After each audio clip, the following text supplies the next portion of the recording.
Religion and magic. Religion and magic इसका 5th part है, 5वां हिस्सा है। धर्म और जादू। धर्म और जादू। जादू माने चमत्कार, मैजिक माने miracle. Super natural beings. Super natural beings माने अलौकिक जीव, जिसको हम कंटिन्यू कर रहे हैं। Chief among the beings of non human origin gods are named personalities. इसका मतलब है अमानव मूल वाले, अमानव मतलब जिसका कि मानव से संबंध नहीं है, अमानव मूल वाले देव को भी लोग अपने जैसा मानव बना देते हैं, अपने जैसा मानव बना देते हैं। उनका भी नाम रख देते हैं, रमेश, महेश, गणेश, दिनेश, ऐसे करके नाम दे देते हैं। देवों को कोई नाम दे देते हैं, जैसे हवा देव, जल देव, भूकंप देव आदि आदि। दे आर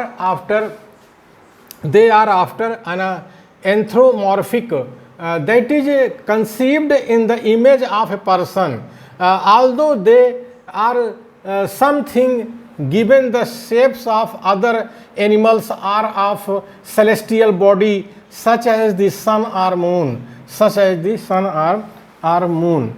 जानवरों को भी देव का रूप दे देते हैं। जानवरों को भी देव का रूप दे देते हैं, जैसे बंदर देव, हाथी देव, सुअर देव, मछली देव इत्यादि। आकाशीय पिंडों को भी, जो आसमान में जो चांद तारे दिखाई देते हैं, आकाशीय पिंडों को भी देव बना देते हैं, जैसे सूर्य देव, चंद्रदेव आदि। ये जो करने का काम है, ज़्यादातर यूनान के जो विद्वान थे या फिलासफर थे, उन्हीं लोगों ने ये काम ज़्यादा किया है।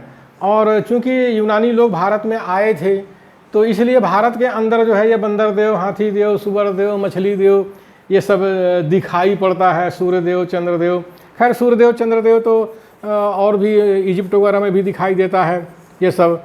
तो कहने मतलब है कि जो जैसा रहता है, अगर इंसान है तो उस इंसान ने भी देव का वही रूप दे दिया। अच्छा इंसान है तो देव को अच्छा बना दिया, और गंदा इंसान है तो गंदा बना दिया। व्यभिचारी है तो उसने देव को भी व्यभिचारी बना दिया।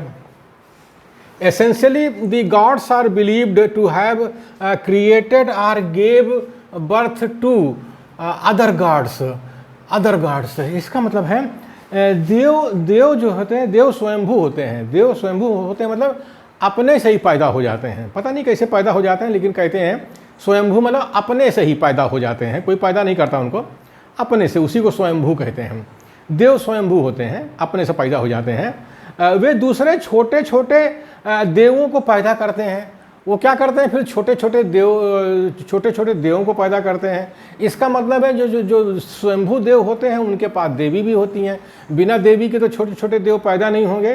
तो ठीक है, अब देव हैं तो देवी भी हैं, तो दोनों मिलकर के दूसरे छोटे छोटे देवों को पैदा कर देते हैं, फिर स्वयं सो जाते हैं। फिर ये जो बड़े बड़े देव होते हैं ये सो जाते हैं, और उन्हीं छोटे छोटे जो देव होते हैं, मतलब उनके जो नाती पोते बच्चे होते हैं, उन्हीं कह देते हैं अपना ये दुनिया संभालो। ऐसी मान्यता है लोगों में। अब विज्ञान आ गया है, बात अलग है, लोग तर्क करें, क्वेश्चन करें उसके ऊपर, लेकिन पहले चलता था जब अज्ञान था, अशिक्षा था, ये चल रहा था। देव धर्म का यही रूप था। आज भी जहाँ अशिक्षा अज्ञान है, यही रूप चल रहा है। The Maori of New Zealand, for example, recognize three important gods। जो न्यूजीलैंड के जो मावेरी लोग हैं, माओरी लोग हैं, जो वहाँ के मूल निवासी हैं न्यूजीलैंड के, उनके 3 देव हैं। वो कहते हैं कि दुनिया में 3 देव हैं, या वो 3 देव की पूजा करते हैं। जो माओरी लोग हैं, जो मूल निवासी हैं न्यूजीलैंड के, वो लोग ऐसा करते हैं। The gods of the ancient Romans are 3। The gods of the ancient Romans are 3। Roman लोग भी 3 देव को मानते हैं। जो प्राचीन काल का जो रोमन देव हैं वो भी 3 हैं। ये भी बड़े आश्चर्य की बात है कि माओरी जो न्यूजीलैंड में भी 3 देव हैं, और रोमन लोग भी पुराने ज़माने में 3 देव मानते थे।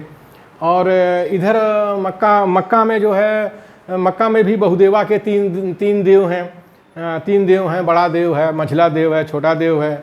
और जो एक देवा वाले हैं जो है, उन्हीं 3 देवों को जो है शैतान का देव कहते हैं। ये शैतान देव हैं, यानी बड़ा शैतान है, मझला शैतान है और छोटा शैतान है। और हर साल जो है उसी 3 जो मूर्तियां हैं शैतान की, उसके ऊपर जो है पत्थर मारते हैं। मतलब ये तीर्थ यात्रा की एक रस्म है, उस रस्म को पूरा करते हैं तब जा कर के उनकी तीर्थ यात्रा पूरी होती है। तो ये तीन का जो तीन देव का मतलब तीन देव तीन शैतान, ये मतलब दुनिया में बहुत पहले समय से चला आ रहा है। तो इसका मतलब है कि जो बहुदेवा हैं वो बहुत पहले से हैं, उसके बाद ये एक देवा लोग आए हैं।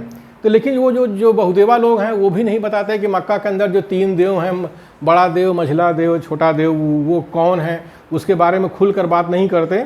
और एक देवा लोग भी हैं जो पत्थर मार के चले जाते हैं, वो भी नहीं बताते कि जिसको जो है तीन शैतान कहते हैं, बड़ा शैतान, मझला शैतान, छोटा शैतान, वो क्या है, वो लोगों को खुल के बताते नहीं हैं। अब चूँकि जो संप्रेषण है वो शब्दों से भी होता है और शारीरिक हाव भाव से भी होता है, इशारों से होता है।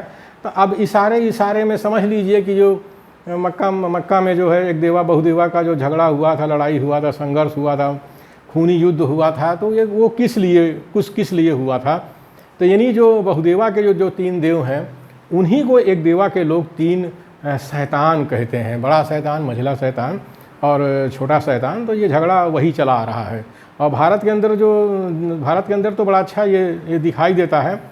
ये अलग बात है कि हम लोग उसको कैसे देखते हैं, ये अलग बात है कि हम लोग भारत में उसको कैसे देखते हैं।